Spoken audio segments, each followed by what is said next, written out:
Oh, hey there. How's your day going?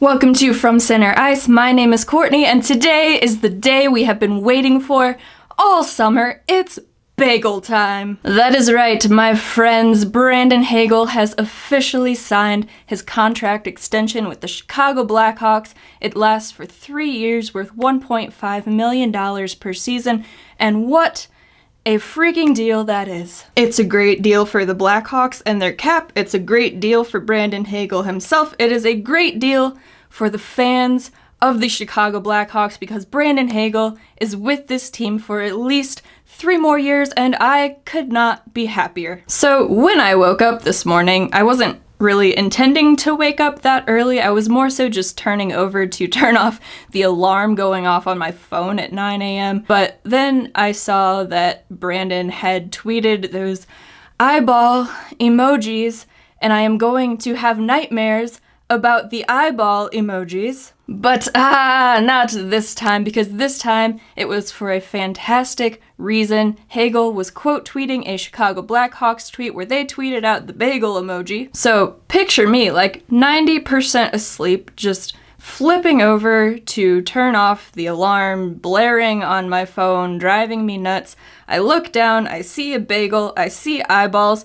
I'm suddenly wide awake, somehow, after only like 4 hours of sleep. But it does not matter. I will gladly lose out on sleep if it means that Brandon Hagel is staying with the Chicago Blackhawks, and staying with the Blackhawks he is. And since I was basically still asleep, I desperately needed coffee, so I went out to Dunkin'. I got a cold brew, I got a bagel. I did not use the gift card, but he did tweet out a Dunkin' gift card for people to use to get themselves bagels for breakfast this morning, which I thought was just very fantastic. It's just a nice gesture. Whether he thought of it, whether the Hawks thought of it, I don't really care.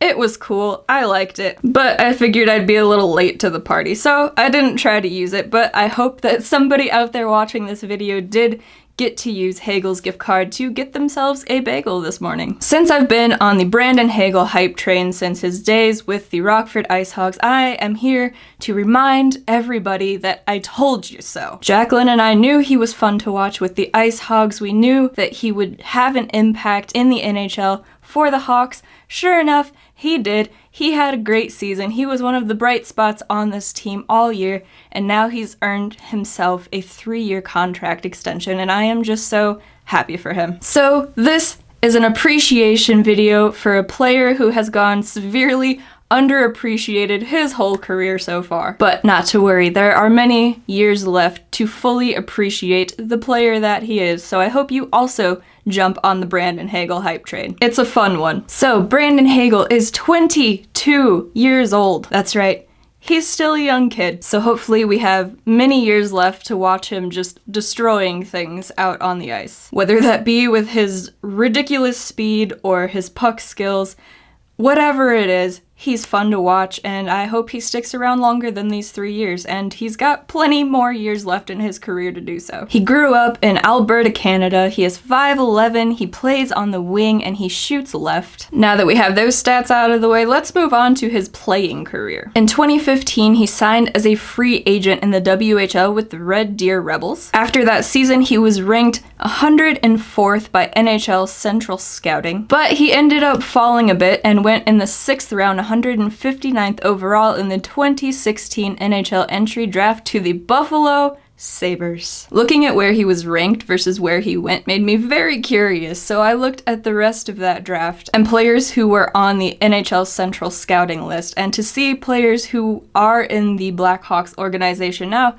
where they were ranked, where they ended up getting drafted. First up, we have one of the biggest steals of the draft in Alex DeBrincat. He was ranked 21st, and he ended up falling to the Blackhawks at number 39 in the 2nd round. Teams just were not willing to gamble with his size, even though all he does is score goals, and that's all he has continued to do in the NHL. The Hawks got extremely lucky being able to draft him, and thankfully we have him and one of the other steals. Yes, that's right, I'm considering Brandon Hagel a steal in the draft. Sorry, Buffalo, it's your fault you didn't sign him. Anyway, second up, and even though he is no longer with the Chicago Blackhawks organization, he was this past season, and I'm still salty about it, so he's on the list.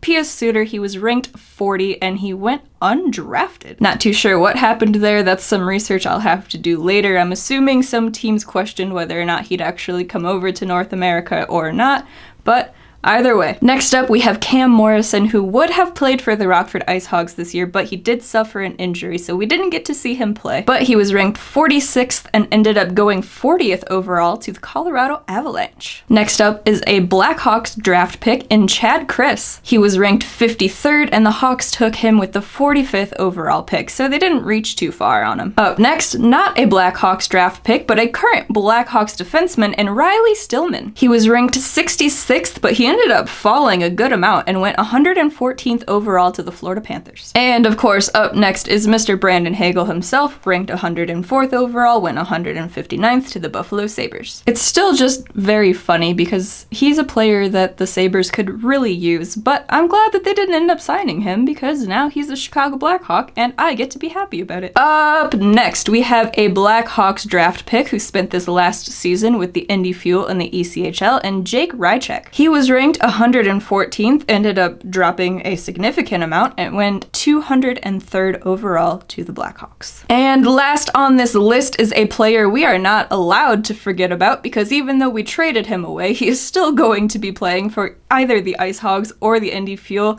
and Mikael Hakkarainen. He was ranked 194th, the Blackhawks took him 139th overall, so they did reach a little bit there. And if you recall, he was the player just traded to the Vegas Golden Knights in exchange for Marc-Andre Fleury. What a draft year 2016 was. So then we jump ahead a couple of years to 2018. The Buffalo Sabres did not sign Hagel to a contract. They gave up his signing rights. He was then able to enter the 2018 NHL entry draft. He did not get selected, but he did join the Montreal Canadiens at training camp on a tryout. And thankfully, another NHL team messed up. They did not sign him to a contract, and he went back to Red Deer for the season. And oh, what a year the 2018-19 season was for Brandon Hagel. He had a stretch of 19 games where he scored 30 points.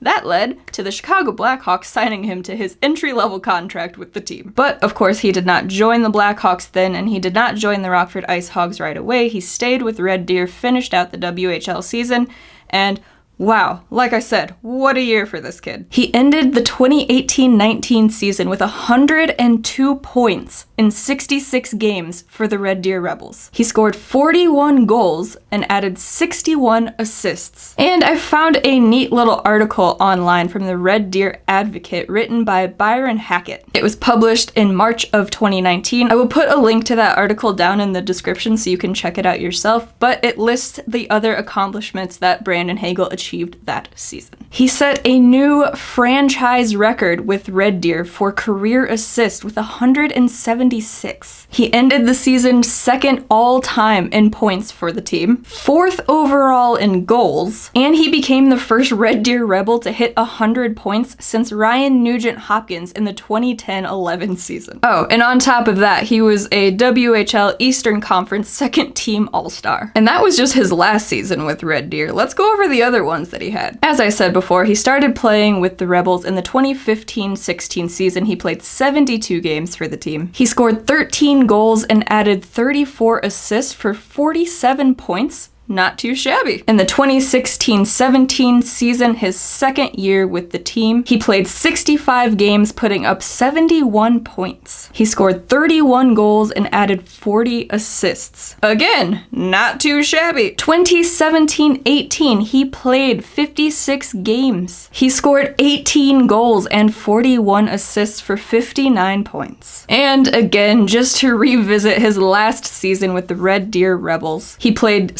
66 games for the team, scoring 41 goals and adding 61 assists for a total of 102 points. The kid is a good hockey player. So then he made the jump from the WHL to the AHL, where he joined my Rockford IceHogs. He played 8 games for the team to finish out the 2018-19 season, only putting up 1 point in the process. But then he came back for his actual rookie season, the 2019-20 year, which was unfortunately cut short due to the pandemic, which is very frustrating for me because I never got to get my hockey card signed by him. But anyway, this is an appreciation video, it's not about me. In 59 games played for the Rockford IceHogs, he scored 19 goals, which led the IceHogs in goals that season. He also added 12 assists for a total of 31 points, and he was 3rd on the team in scoring, only behind the Secura brothers. At the end of the season, he was named the MVP and the Rookie of the Year. How many players do that in their rookie season? I mean, of course, you can only win Rookie of the Year in your rookie season, but how many add MVP of the team on top of that? And from that season, I knew that we had a special player in the organization. This kid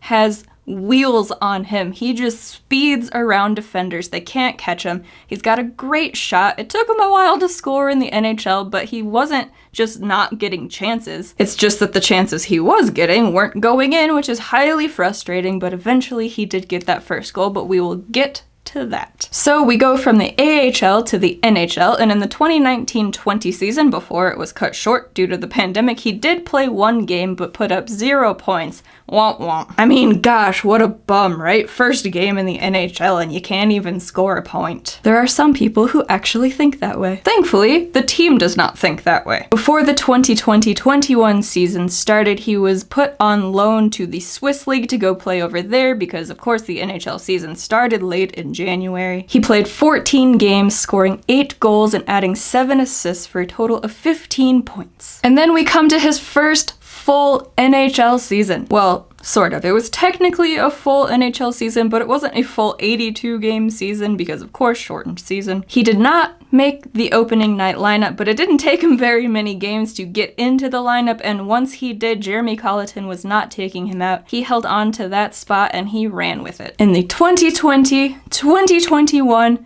NHL season, Brandon Hagel played 52 games for the Chicago Blackhawks. See, he only missed 4. He scored 9 goals and added 15 assists for a total of 24 points. And that was good for 5th on the team in scoring. As a rookie who took a while to get his first NHL goal. If that's not good, I don't know what is. Once the regular season concluded, of course, the Blackhawks did not make the playoffs, so he went to play in Worlds for Canada, where he won a gold medal. He played 10 games for Team Canada. Unfortunately, didn't score any points, but who cares because he won a gold medal. Now let's go back to that first NHL goal, which came on February 23rd against the Columbus Blue Jackets. Of course, it couldn't have come like 12 days earlier, which would have been my birthday, which was also a game against the Columbus Blue Jackets, which actually had the same final score, except the Blackhawks were on the wrong side of it. Of course, it was a total disaster of a game, but Ian Mitchell and Nicholas Beaudin did score their first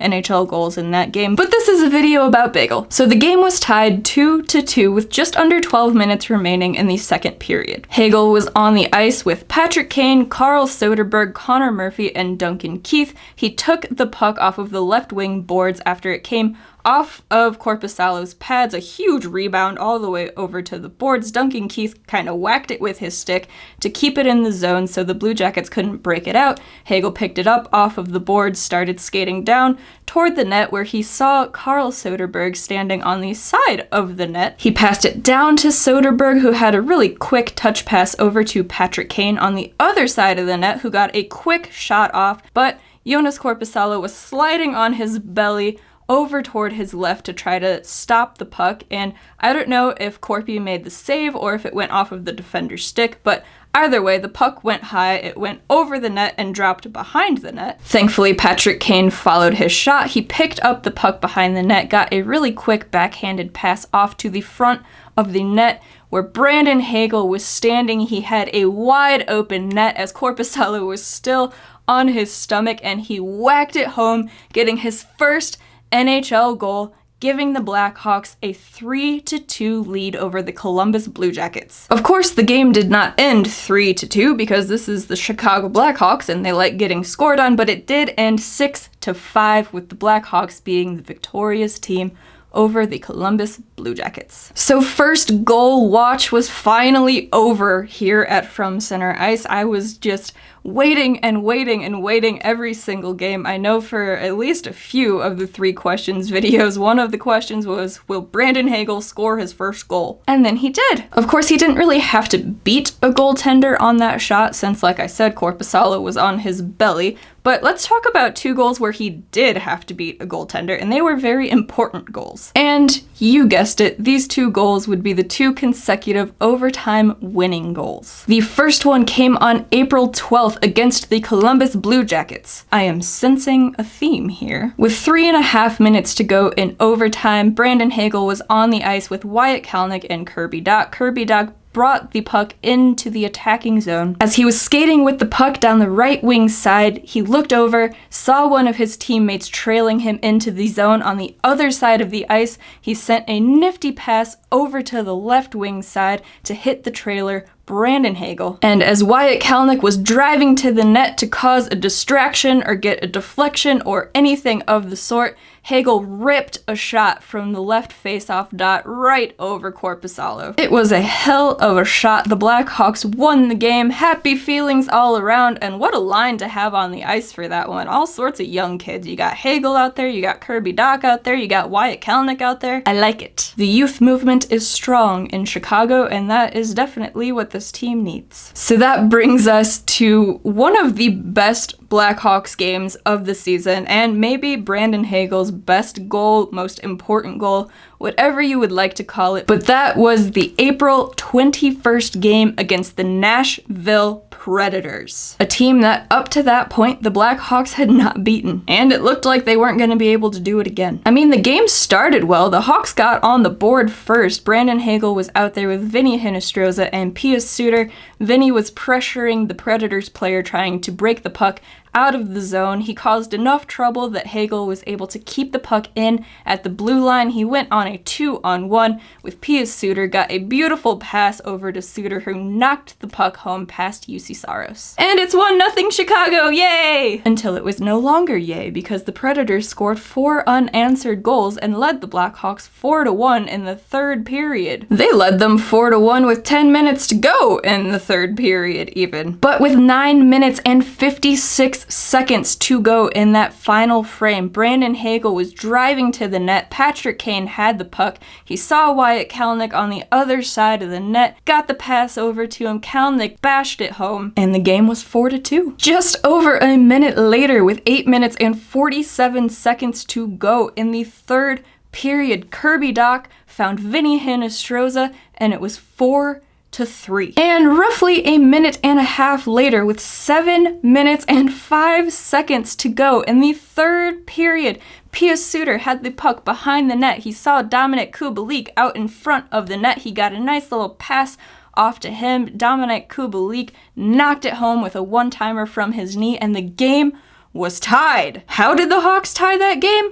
I have no idea. They were down 4-1 with 10 minutes to go in the game, and all of a sudden the game is 4-4 and it's going to overtime. So in overtime, with 2 minutes and 9 seconds to go, Vinny Hinostroza takes a short little pass from Brandon Hagel in their defensive zone. He breaks up the ice, going through the center of the ice. He peels off toward the left wing boards once he enters the Predator zone. Once again, Brandon Hagel is the trailer on the play, breaking up the center of the ice, basically taking the same route that Vinny did. And Vinny, being a nifty little playmaker, got that puck right on over to Brandon Hagel. And with 2 minutes and 1 second on the clock in overtime, UC Saros hits his knees early. Hagel sees it, just puts an absolute perfectly placed shot over the shoulder of UC Saros.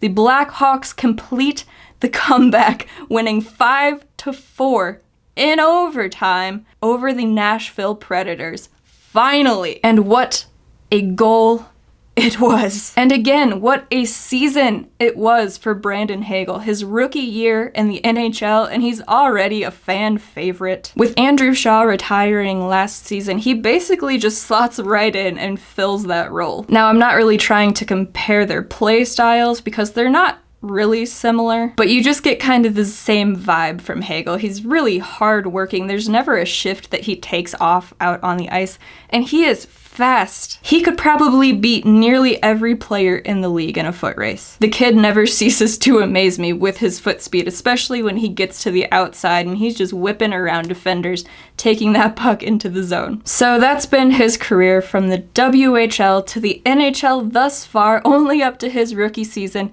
and now we have at least 3 more years to watch him with the Blackhawks, and I am so excited. I can't wait to see what he brings us next year. I'm sure he will just build and improve off of his last season like he just happened to do in every other season that he's played. He seems like a nice guy. He seems like a guy that all of the players in the locker room like. And I know that I speak for myself and a lot of Blackhawks fans out there when I say that we love watching him playing. So, congratulations, Brandon, on the contract. Thanks for giving us somebody fun to root for. And I wish you all of the luck in the upcoming season and the seasons following that. And hopefully the first goal of the season comes a little earlier for you this time. All of that being said, thank you guys so much for watching this. I greatly appreciate it. Are you a big Brandon Hagel fan like us over here at From Center Ice? Let me know in the comments down below. Do you have a favorite goal that he scored this year or throughout the rest of his career? Let me know. I want to hear about it. So that will do it for me. If you want to hear more from me or From Center Ice, you can head on over to FromCenterIce.com. You can find links to all the places you can find us.